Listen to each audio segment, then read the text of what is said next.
गंगा दशहरा ज्येष्ठ शुक्ल 10वीं को आता है।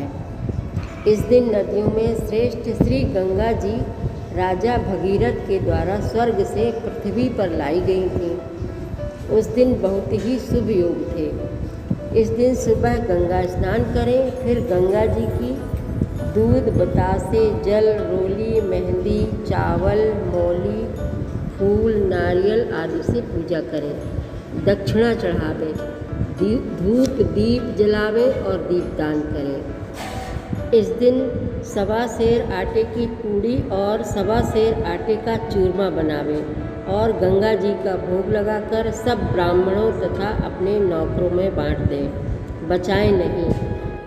और सवा सेर आटे का चूरमा घर के लिए अलग से बनावें और इसका हनुमान जी, शंकर जी और जितने भी भगवान मंदिर में हैं घर के, उसमें इसका भोग लगाएं और सब घर के लोग इसे प्रसाद में ग्रहण करें।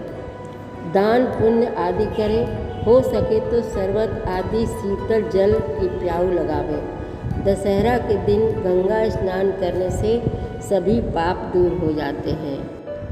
विधि विधान से पूजा करने के बाद कथा सुने। कथा इस प्रकार है। बहुत समय पहले की बात है। एक सगर नाम के राजा थे। उनके 60,000 पुत्र थे। एक बार राजा ने अश्वमेध यज्ञ किया। यज्ञ की पूर्ति के लिए उन्होंने घोड़ा छोड़ा। यह देख इंद्र को डर लगा कि यज्ञ पूरा होने पर मेरा सिंहासन न छिन जाए, इसलिए वह उस घोड़े को चुरा कर ले गया और कपिल मुनि के आश्रम में बांध आया। राजा ने घोड़ा खोजने के लिए अपने 60,000 पुत्रों को भेजा।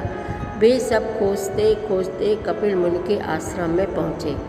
कपिल मुनि समाधि लगाए हुए बैठे थे। उन्होंने घोड़े को देख पकड़ लो कहते हुए मुनि जी को पकड़ने का प्रयास किया। इस प्रकार का शोरगुल सुनकर मुनि की समाधि टूटी। तब उन्होंने क्रोध में आकर सबको भस्म कर दिया। बहुत दिन बीत जाने पर राजा सगर ने विचार किया कि अभी तक पुत्र वापस क्यों नहीं आए, क्या कारण है। तो वह अपने अंगरक्षकों को साथ लेकर उनकी खोज में चल दिए। खोजते खोजते वह कपिल मुनि के आश्रम में पहुँचे। राजा ने मुनि को प्रणाम किया और अपने बेटों के बारे में पूछा। तब मुनि ने राजा को सारा हाल कह सुनाया। तब राजा ने मुनि से उनके उद्धार का उपाय पूछा। मुनि जी ने कहा, भगवान विष्णु के चरणों से निकली हुई गंगा जी जो अब ब्रह्मा जी के कमंडल में है, उन्हें पृथ्वी पर ले आओ और इन अपने पुत्रों की राख की ढेरियों को उसमें विसर्जित कर दो, तब उनकी आत्माओं को शांति मिलेगी। यह सुनकर राजा अपने महल में वापस आ गए और पुत्र को राज दे गंगा जी को पृथ्वी पर लाने के लिए वन में आकर तपस्या करने लगे। उन्होंने बहुत से प्रयत्न किए, परंतु गंगा जी को पृथ्वी पर लाने में असमर्थ रहे। इस प्रकार यह क्रम कई पीढ़ियों तक चलता रहा। आगे चलकर इसी कुटुंब में भागीरथ नाम के राजा हुए। उन्होंने भी अपने पुत्रों को राज्य दे हिमालय पर जाकर ब्रह्मा जी की घोर तपस्या की। उनकी तपस्या से ब्रह्मा जी प्रसन्न होकर प्रकट हुए और राजा भगीरथ से वर मांगने को कहा।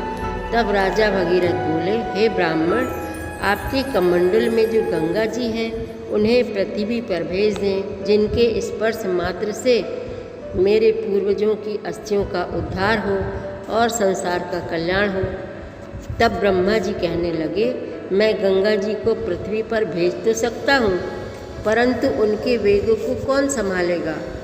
तब भागीरथ जी बोले, भगवान आप ही बताएं। तब ब्रह्मा जी बोले, आप अपनी तपस्या से भगवान शंकर जी को प्रसन्न करो,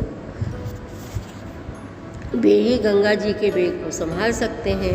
इतना कहकर ब्रह्मा जी चले गए।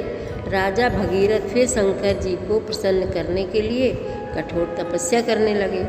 उनकी तपस्या से प्रसन्न होकर शंकर भगवान प्रकट हुए और भगीरथ से कहने लगे, राजा, मैं तुम्हारी तपस्या से प्रसन्न हूँ, वर मांग लो। राजा बोले, भगवान विष्णु के चरणों से प्रकट हुई गंगा जी जो ब्रह्मा जी के कमंडल में विराजित है, मैं उन्हें पृथ्वी पर लाना चाहता हूँ, परंतु उनका वेग बहुत अधिक होने के कारण ब्रह्मा जी ने कहा है कि इसे सिर्फ शंकर जी ही संभाल सकते हैं। अतः आप गंगा जी के वेग को संभालिए। शंकर जी बोले, ब्रह्मा जी से कहो वे गंगा जी को आकाश से छोड़ें, मैं तैयार हूँ। तब भगीरथ ने हाथ जोड़कर कहा, हे ब्रह्मा जी, आप गंगा जी को पृथ्वी पर छोड़िए। शंकर भगवान गंगा जी के वेग को संभालने के लिए तैयार हैं।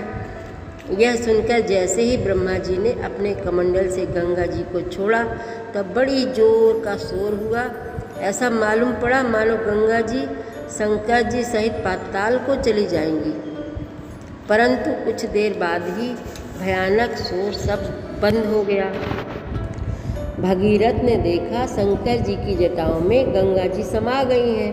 तब राजा भगीरथ ने शंकर जी से कहा, हे भगवान, गंगा जी को धीरे से पृथ्वी पर छोड़िए। तब भगवान शंकर जी ने एक जटा खोली, जिसमें से 3 धाराएं निकली, जो एक आकाश, एक पाताल और एक जमीन पर रह गई। तब शंकर जी बोले, भगीरथ जी, आप अपना रथ आगे बढ़ाएं। गंगा जी आपके रथ के पीछे पीछे बहती चली जाएंगी। भगीरथ रथ में बैठकर चलने लगे और उनके पीछे पीछे गंगा जी चलने लगे। चलते चलते भगीरथ जी कपिल मुनि के आश्रम में आए और राजा सगर के 60,000 पुत्रों को गंगा जी का स्पर्श कराकर उनका उद्धार किया।